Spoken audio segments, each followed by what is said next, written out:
உங்க விஜய்க்கு, உங்க அண்ணனுக்கு, உங்க தம்பிக்கு, உங்க பிள்ளைக்கு ஒரு நியூ கவர்னன்ஸ், ஒரு குட் கவர்னன்ஸ் ஒன்று கொண்டு வரலாமா? నమస్తే, నేను మీ Prem. Welcome to Khyati Connects. రాజకీయాలు అనేది ఒక చదరంగం. దశాబ్దాలుగా పాతుకుపోయిన క్రీడాకారుల మధ్యలోకి ఒక కొత్త ఆటగాడు వచ్చి బోర్డును తిరగరాయడం అంటే చరిత్ర సృష్టించడమే.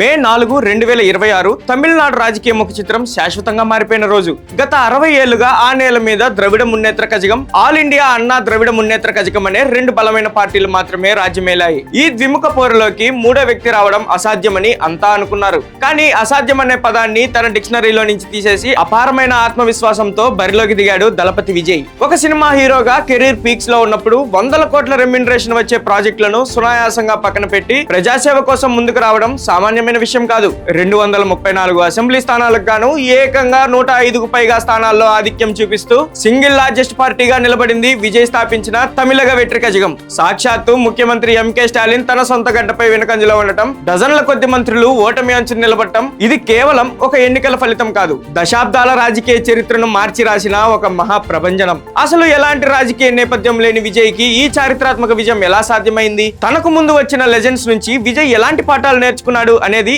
ఇవాల్టి పాయింట్ ఆఫ్ వ్యూలో చూద్దాం.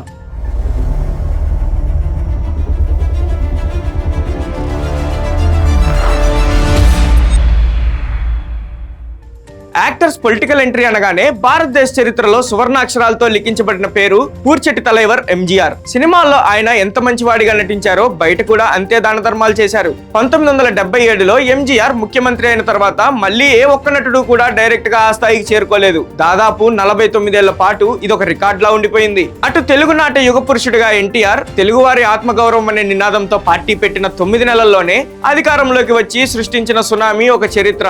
ఆనాడు ఎన్టీఆర్ ఎంజీఆర్ లతో ఉన్న ఆ అసాధారణమైన మాస్ అపీల్, ప్రజల పట్ల వారికి ఉన్న అంకిత భావం ఇవాళ విజయ్ లో స్పష్టంగా కనిపిస్తుంది. ప్రస్తుతం అన్నా డిఎంకేలో జయలలిత స్థాయి లీడర్ లేరు.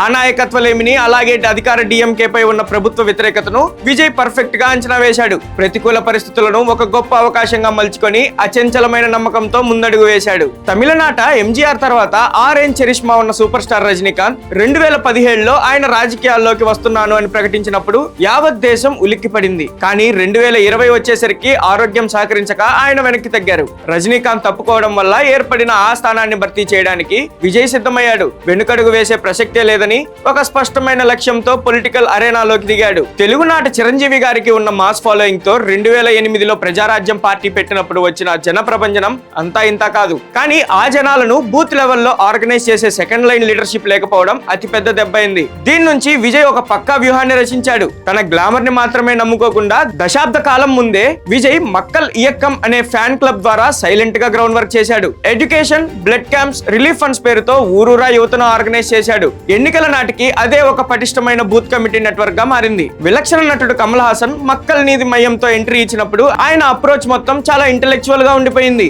సామాన్య జనానికి ఆ ఐడియాలజీ కనెక్ట్ కాలేదు. కానీ విజయ్ స్టైలే వేరు. తాను ఒక పెద్ద స్టార్ అని కాకుండా సామాన్యుడి భాషలో మాట్లాడాడు. ప్రజల కష్టాలను వారి యాసలోనే చెప్పాడు. మేధావిగా కాకుండా ఇంటి బిడ్డగా జనంలోకి వెళ్ళాడు. తమిళనాట మరో సంచలన కెప్టెన్ విజయకాంత్ డిఎండికే పార్టీతో వచ్చి ఏకంగా ప్రతిపక్ష నేత అయ్యారు. కానీ జాతీయ, ప్రాంతీయ పార్టీతో డీల్ చేయడంలో ఆ తర్వాత తడబడ్డారు. ఆ అనుభవాన్ని కూడా విజయ్ బేరీజ్ వేసుకున్నాడు. పొలిటికల్ డిప్లొమసీని పక్కాగా బ్యాలెన్స్ చేశాడు. ప్రస్తుత రాజకీయాల్లో పవన్ కళ్యాణ్ ది ఒక మాస్టర్ మైండ్. 2024లో ప్రభుత్వ వ్యతిరేక ఓటు చీలకూడదనే ఉద్దేశంతో పక్కాగా పొత్తులు పెట్టుకొని 100% స్ట్రైక్ రేట్ సాధించారు పవన్. కానీ ఇక్కడే విజయ్ తనదైన మార్క్ చూపించాడు. పవన్ లాగే అపారమైన ఫాలోయింగ్ ఉన్న విజయ్ ఎవరితోనూ పొత్తు పెట్టుకోలేదు. సింగిల్ గానే బరిలోకి దిగుతా అని కాన్ఫిడెంట్ గా అడుగు ముందుకు వేశాడు. దీని వెనుక ఒక ఇంట్రెస్టింగ్ ఫ్యాక్ట్ ఉంది. ప్రముఖ రాజకీయ వ్యూహకర్త ప్రశాంత్ కిషోర్ ఒక ఏడాది క్రితమే చెప్పారు, విజయ్ గనుక ఒంటరిగా బరిలోకి దిగితే 98 నుంచి 120 సీట్లు ఈజీగా గెలుస్తాడని అంచనా వేశారు. ఆనాడు చాలా మంది ఆ మాటలు నమ్మలేదు. కానీ విజయ్ తన బలాన్ని, ప్రజల మద్దతును సంపూర్ణంగా విశ్వసించాడు.